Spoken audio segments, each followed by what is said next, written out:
Hello everyone, Mr. Happy here, and today I want to have a bit of a discussion about the materia melding changes that are coming in patch 3.2. That's right, we're not even 3.1 yet, but we already have some information regarding materia related changes in patch 3.2. And it's caused a bit of a stir up in the community, so I figure it's something that's worth taking a few minutes out of my time to discuss in a little bit more detail. Now, for those of you who didn't hear the announcement at the Live Letter 25, there will be some news for you here. But they are basically going to be making changes to the way that main stat melding works, as well as the addition of melding onto raid and tombstone gear. These changes, again, are coming in 3.2, so don't worry, they're not going to be there when you log in tomorrow. So, let's get started with the first part of the materia changes, and that is the way that melding works on crafted gear. Which makes sense that we should talk about that, considering that's the only thing you've been able to do, really, in the game up until this point. So, at this point, what most people will recommend a tank to do is they go get a crafted accessory, HQ, and they meld main stats to it to make up for whatever main stat it doesn't have. Either that be a vitality accessory and you meld strength to it, or vice versa. But regardless, the point is, it's almost like you'll get scrutinized if you don't do this as a tank. And honestly, it can be pretty costly, and not every adventurer has the ability to get these items. So they're changing the way that works. This will not be possible in the future. It will not be possible to use advanced materia melding. That's the ability of going past the number of assigned slots. If an item has one available slot, you can still meld up to 5 slots. Those 4 extra slots are advanced or forbidden materia melding. You will not be able to use advanced materia melding for primary stats on equipment created by crafters. So you can only put main stat melds on that initial guaranteed slot, 1 or 2 slots, whichever one they have. This means that it will no longer be possible to pentameld vitality accessories with strength to make sure that they have both stats valued. You could only add 1 strength materia at most, and then it would all be like accuracy, determination, crit, or parry in that last final slot. So, I'm interested in this because they also say we'll be making adjustments in the future so that advanced materia melding can be used to enhance substats. So, it already does that, though. So I'm curious if that means there are going to be more interesting melds in the future. But this is a pretty big thing, because up until this point, that has been kind of a norm. You know, the ability to overmeld main stats onto gear. Even back in Final Coil, I remember a lot of the groups that were working on World First, tanks were melding dexterity into their body pieces, their leg pieces that they were having crafted, because it was giving them like 40 to 50% chance to parry or block, and that was considered valuable at the time.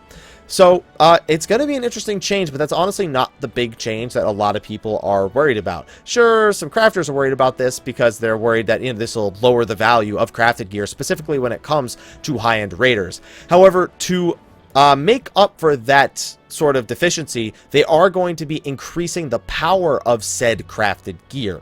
So while it will not be able to have the stats, expect it that either means it'll be a higher item level, or it'll have more substats perhaps. I don't exactly know what their plans are for strengthening the crafted gear, but the item level buff seems to be the more likely thing, so that at least remains relevant to those endgame raiders still, who do value the pentamelt, even if they are for critical hit rate and determination and whatnot. Interested to see how that is going to work.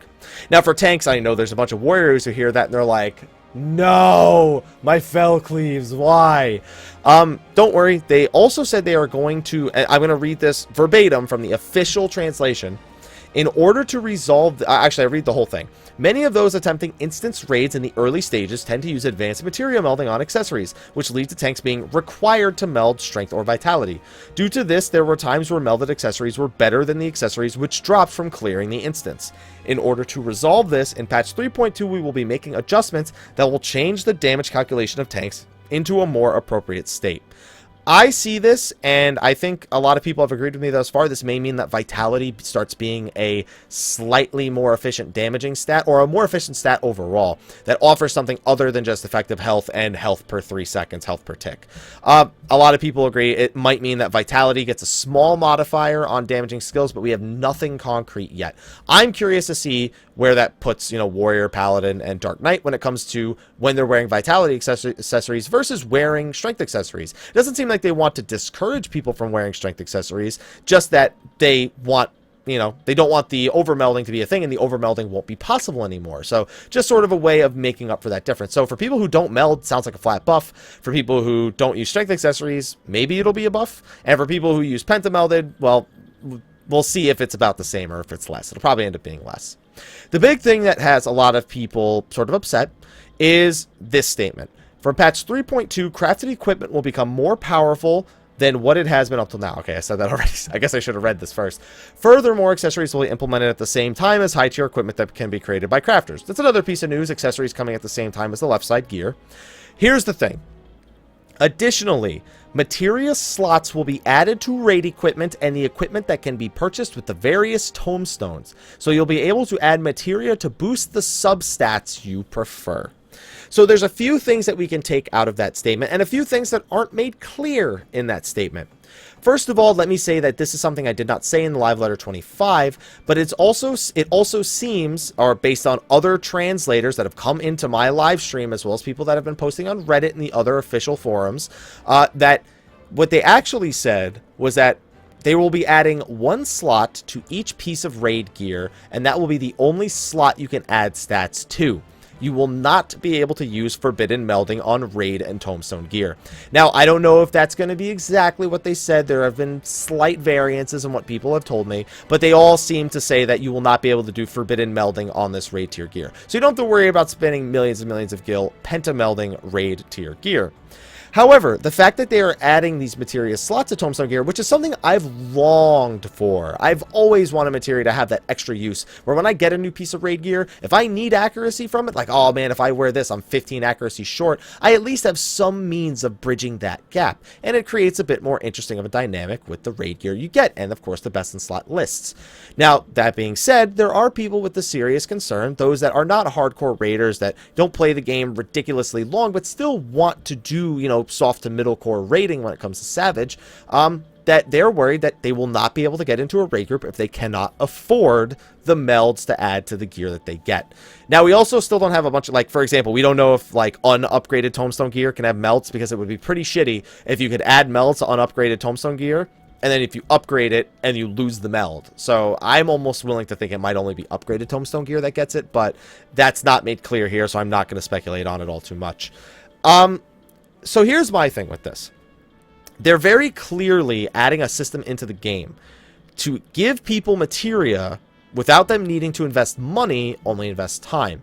That is in the Free Company Airship Exploration, where they are giving us ethereal grade gear, and at the same live letter, they made a point to remind us it is ethereal grade and it can be used in a spirit bind party. So you can expect people to be rolling on this stuff and then spirit bonding it to get tier 4 and of course tier 5 materias.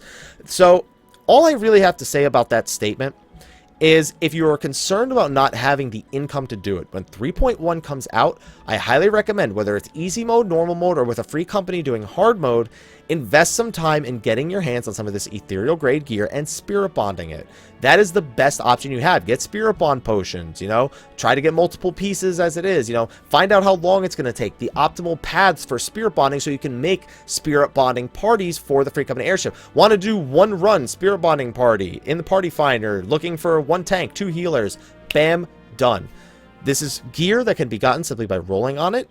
You can set the loot map. You can, if you go with a pre-made group, you can decide to not do that whole all greed system. I think that overall they want these systems to complement each other. They are very clearly giving people the option to get ethereal grade gear that is of the highest item level available. Depending on what stats you actually roll and how high the stats themselves actually roll, you may find that this ethereal grade gear looks better than raid gear on paper, and it may even end up being that way. But it seems like they almost want to create a form of progression on this I-210 ethereal gear. They want people to use the Free Company Airship stuff to get the materia and use whatever gear they don't need as actual upgrades until they get the raid tier gear. Then they can spirit bond it to add materia to the raid tier gear and make it even better than it was before. So my overall thing is, I think this is good. I think this will make the materia market a little bit more desired. It may also cause people to saturate it a bit more than before with, you know, not needing to get crafted gear to go out and spirit bond and having an entire zone full of gear that can be spirit bonded, and you can spirit bond it in that zone. But I think it's a good thing, and I think that at this point they are finally trying to break the mold of the game. We have talked about it since 2.1, 2.2. When are they going to start breaking the formula? I think this Free Company Airship stuff breaks the formula. I think that their changes to the materia system are starting to break the formula, and that this is the beginning of something that will be far more interesting. Whether that's more interesting substats, whether that's unique materias with unique effects. These are the systems that I feel can lay the foundation to eventually take us into these more complex and more interesting scenarios with gear and gear progression. So I'm sorry, those of you who are afraid that you're not going to be accepted to raid slots. I'm hoping that doesn't become a thing. We still don't even know if the new raids are going to be designed around the idea of people having materia melds or not. If they're going to add it, I almost imagine they have to think that people are going to have materia melds when it comes to that.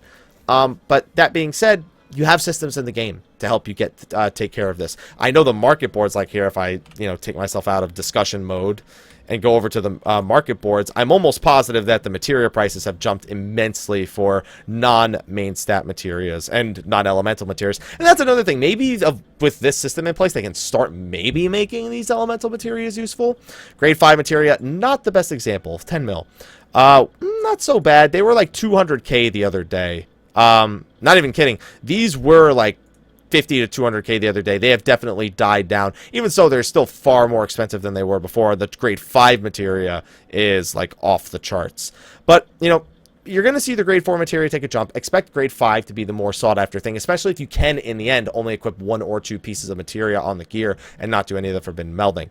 So just start saving your money now. Start thinking about how you're going to work on making money if that's your main concern, and then just do the free company airship stuff. Hopefully, this is a system that we can enjoy, and that actually gives us more interesting progression, especially on the odd-numbered patches where, we usually just don't care. You can use the odd-numbered patches to prepare yourself for the next even-numbered patch and what gear you're going to get, what melds you're going to do. So I'm personally looking forward to it. Let me know what you think about the materia changes coming in patch 3.2. Be sure to leave a comment under the video, and be sure to like, favorite, subscribe, and share for more Final Fantasy XIV and other game-related news and videos.